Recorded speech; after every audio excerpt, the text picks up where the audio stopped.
Hampir 1 bulan Hasto Kristianto ditahan di rumah tahanan milik Komisi Pemberantasan Korupsi. Bagaimana nasib dengan dokumen-dokumen rahasia yang katanya milik Hasto Kristianto dan disimpan di tempat yang aman dan rahasia oleh sahabat Hasto Koni Bakri di Rusia? Apakah memang dokumen rahasia tersebut benar-benar ada, atau itu hanyalah sebuah isapan jempol belaka untuk memberikan efek politik bagi situasi perpolitikan di tanah air kita yang bagaikan senjata ideologis, maksudnya ingin membuat suasana tegang dalam dinamika politik dan demokrasi, terlebih ketika Hasto Kristianto akan pada waktu itu diseret sebagai orang yang dianggap bertanggung jawab dalam proses hukum yang diarahkan kepadanya. Sampai hampir 1 bulan Hasto Kristianto ditahan oleh Komisi Pemberantasan Korupsi, kita belum tahu apakah memang ada yang disebut sebagai dokumen rahasia, ataukah ini harus kita anggap sebagai sampah belaka. Bagaimana kita membincang hal ini? Selamat datang dalam channel Meragukan Filsafat, sebuah channel yang secara sadar dibangun untuk turut mengedukasi ruang publik virtual Indonesia dengan menawarkan alternatif berpikir dari lensa pemikiran filsafat untuk membaca fenomena sosial, politik, kebudayaan dalam konteks Indonesia kontemporer, tanpa berpretensi untuk menggiring opini kita mempercayai pandangan-pandangan dalam channel ini. Teman-teman, terkait dengan Hasto Kristianto, kita tentu tahu bahwa proses penersangkaan dan hingga penahanan Hasto itu dipenuhi dengan berbagai macam konflik dan kontroversi yang terkait dengan adanya dokumen rahasia yang disimpan di Rusia.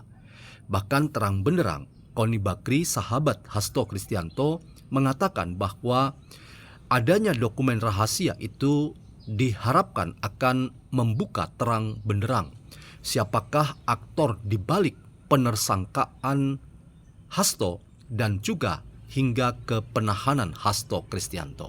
Lagi-lagi sasaran tembaknya adalah Joko Widodo dan bahkan hendak diseret kemudian Ibu Iriana Joko Widodo.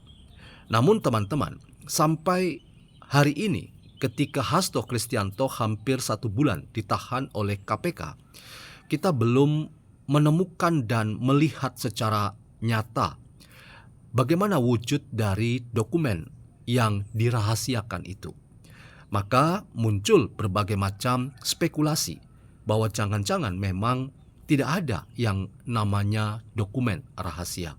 Saya ingin katakan bahwa dalam perspektif ilmu filsafat politik ada yang disebut sebagai senjata ideologis atau senjata politis. Senjata ideologis atau senjata politis ini sebetulnya tidak pernah ada dalam realitas. Ini adalah sebuah konstruksi narasi atau wacana berpikir yang sengaja dihembuskan oleh seseorang yang mempunyai target tertentu atau kepentingan tertentu dalam rangka turut serta memainkan dinamika politik dan kehidupan perpolitikan di suatu negara. Dalam konteks itu, teman-teman, rasanya dokumen rahasia yang dijanjikan oleh Hasto dan Koni Bakri itu harus disebut sebagai bagian atau contoh yang sangat luar biasa yang sengaja diangkat ke permukaan untuk mempengaruhi dinamika politik di tanah air kita. Karena realitasnya, apa yang disebut sebagai dokumen rahasia yang akan membuka tabir tentang siapa orang atau siapa aktor yang bertanggung jawab dalam penersangkaan Hasto hingga penahanan Hasto itu harus dianggap sebagai sesuatu yang adalah bagian dari sebuah konspirasi yang terkait dengan lagi-lagi senjata ideologis atau senjata politis yang saya maksudkan itu. Inilah teman-teman yang tidak bisa kita lepaskan dari sebuah konspirasi politik yang harus kita anggap sebagai konspirasi politik tingkat tinggi yang ingin memainkan apa yang disebut sebagai keseimbangan dalam politik. Mengapa? Karena ada tuduhan bahwa rezim pemerintahan yang sedang berkuasa, baik dulu dimainkan oleh Joko Widodo maupun sekarang yang dimainkan oleh Prabowo Subianto, sama-sama punya kepentingan terkait dengan kehidupan politik, hukum, sosial, dan budaya di Indonesia. Karena itu, senjata ideologis atau senjata politik itu diangkat secara sadar sebagai satu bagian dari apa yang dimaksudkan untuk mencari titik-titik keseimbangan dalam rangka untuk target-target agar apa yang dituduhkan terhadap orang-orang tertentu yang menjadi sasaran untuk dipersoalkan secara politik dan hukum itu kemudian dapat sedikit memberikan efek bahwa mereka adalah orang yang ternyata punya sesuatu, dan sesuatu itu adalah kekuatan yang disimpan dalam dokumen yang disebut sebagai dokumen rahasia. Karena itu teman-teman, apa yang kita dengar sebagai dokumen rahasia yang disimpan di Rusia itu lagi-lagi harus kita katakan sebagai dokumen yang sebetulnya tidak pernah ada dalam realitas. Itu hanyalah sebuah wacana yang dihembuskan untuk mempertanyakan pada rezim yang sedang berkuasa dan sekaligus memberikan efek tertentu pada rezim yang berkuasa, sehingga rezim yang berkuasa itu tidak semena-mena atau berhati-hati untuk tidak memainkan kekuasaannya dalam memperkarakan atau mempersoalkan orang-orang tertentu, aktor-aktor tertentu, atau institusi politik tertentu dalam rangka target-target politik kekuasaan yang dimainkan oleh rezim yang sedang berkuasa. Lagi-lagi teman-teman, apa yang muncul sebagai hal yang kita lihat dalam dinamika politik di tanah air kita, ini membuat kita semua harus kritis pada apa yang kita lihat sebagai fenomena dalam keseharian kita hari-hari ini.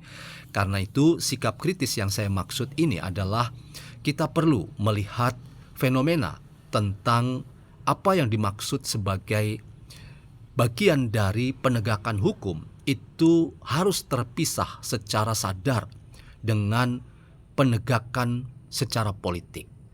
Ini yang seringkali orang baca sebagai hal yang tumpang tindih, seolah-olah rezim itu tengah menyasar orang-orang tertentu atau institusi politik tertentu sebagai partai politik, sebagai sasaran politik untuk dipersoalkan. Tetapi ketika itu muncul sebagai sesuatu yang dianggap benar, orang melupakan bahwa ada persoalan hukum yang sebenarnya harus kita kedepankan. Jadi dalam konteks ini teman-teman, apa yang dirumorkan sebagai ada persoalan politik yang sengaja dihembuskan dan dimainkan oleh orang yang berkuasa, katakanlah rezim yang berkuasa, tetapi kemudian itu dikatakan sebagai kebenaran, orang kemudian menjadi lupa bahwa apa yang sedang terjadi pada Hasto Kristianto itu adalah murni penegakan hukum. Disinilah teman-teman sikap kritis kita perlu sekali lagi dikedepankan agar kita tidak menjadi orang yang kemudian mencampur adukkan antara penegakan hukum dengan kepentingan politik yang sengaja dihembuskan untuk memperkeruh suasana kehidupan politik hukum di tanah air kita.